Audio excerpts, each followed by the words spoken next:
Good morning. Morning. Welcome to the April 26th Commissioner Correction meeting. The time now is 11 a.m. First thing we do is approve the minutes from the Commission meeting March 29th, 2022. Need a motion to approve? Motion. A second? Second. All in favor? Aye. Aye. A motion to approve the CPCRC April 14th, 2022 minutes. Motion. Second. All in favor? Aye. Aye. I will now turn over to Director of Operations, Terry Moran.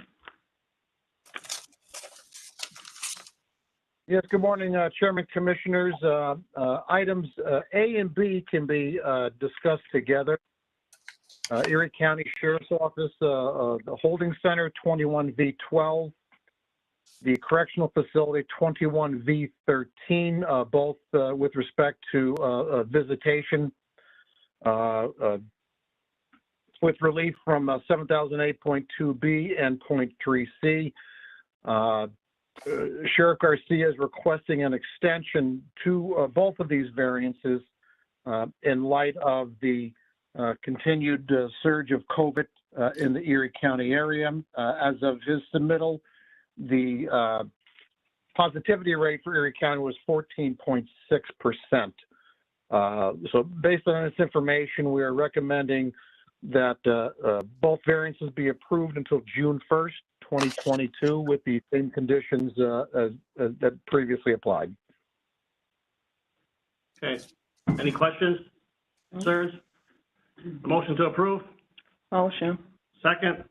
Second. All in favor? Aye. Aye.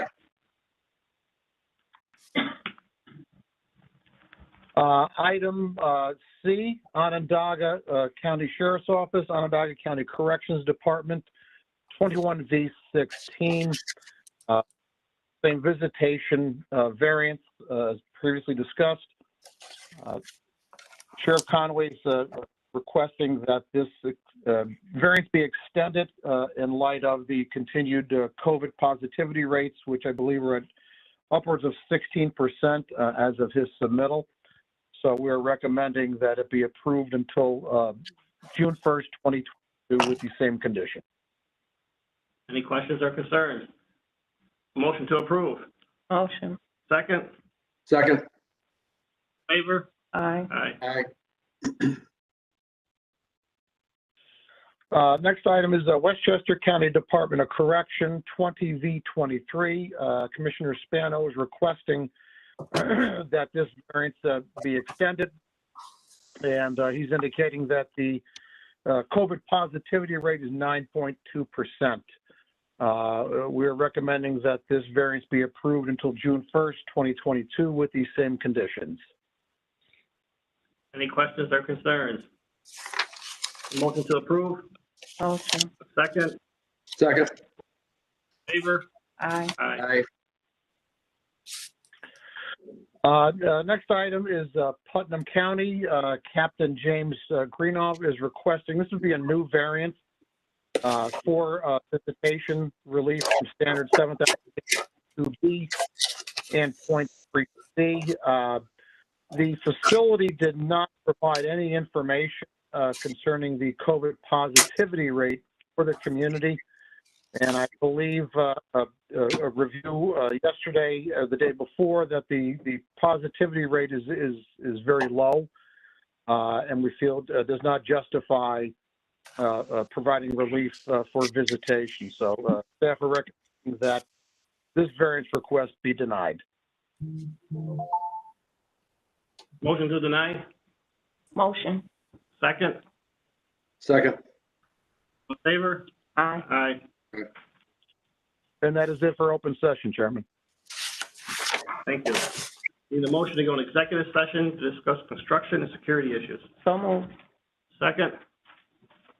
Second. Favor? Aye. Aye. Aye.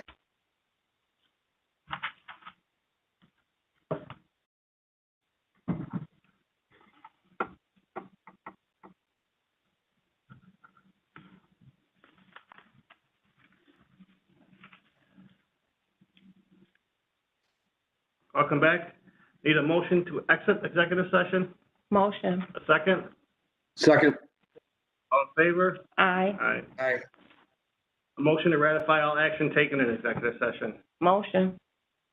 Second, Second. all in favor? Aye. Aye. Oh, no. Senior Counsel Debbie Speckbean. Thank you, Chairman, Commissioners. Before the Commission is the 5-year regulatory review for the rules adopted by the Commission in 1997, 2002, 2007, 2012, and 2017. They consist of the amendment to subdivision F of section 7002.4, which is needed to provide that money seized from prisoners upon their admission to a local correctional facility be placed in the prisoner's facility account. The amendment of section 7003.2A2, 7003.2C2, 7003.3B, 7003.3D through L, 7003.3I, 7003.3J, 5I3, all of which is needed to eliminate the unnecessary record keeping, to provide greater discretion regarding supervision of trustee prisoners, and to facilitate greater interaction between correctional staff and prisoners.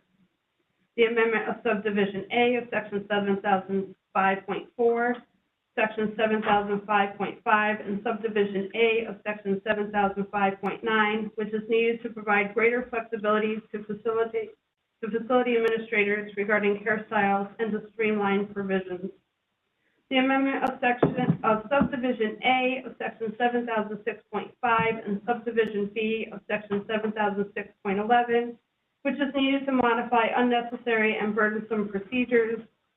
The amendment of subdivision B of section 7010.2, which is needed to allow local correctional facilities to utilize the results of a physical examination conducted upon a prisoner within 6 months of his or her admission to the facility. An amendment of Part 7010, which is needed to allow local correctional facilities to return unused medications. The amendment of subdivision B and F, and the repeal of subdivision G of section 7013.8, which is needed to extend the time period in which the classification of a prisoner must be completed and to eliminate unnecessary and burdensome paperwork. The repeal of the old sections 7015.2, 7015.3, 7015.4, and 7015.5, the addition of a new 7015.2, the renumbering of section 7015.6 as 7015.3, and the amendment of the renumbered 7015.3, which is needed to streamline the provisions and eliminate overly detailed requirements. An amendment of Part 7028, which is needed to permit the restriction of an incarcerated individual's exercise period when it is determined that it would be a threat to the safety, security, or good order of the facility, or the safety, security, or health of the prisoner or other prisoners. An amendment of Part 7032, which is needed to curtail the submission of frivolous grievances. An amendment of Part 7605, which is needed to simplify the requirements regarding development and renew of policies and procedures. An amendment of Part 7621, which is needed to authorize establishment of double occupancy housing units in the Department of Correctional Services facilities.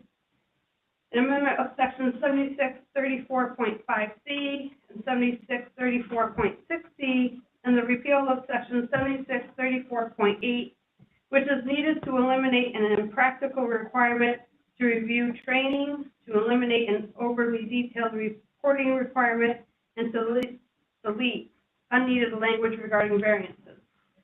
An amendment to Part 7651, which is needed to eliminate overly detailed or obsolete provisions. An amendment of subdivision H of section 7651.10, which is needed to conform the provisions with correctional law section 137.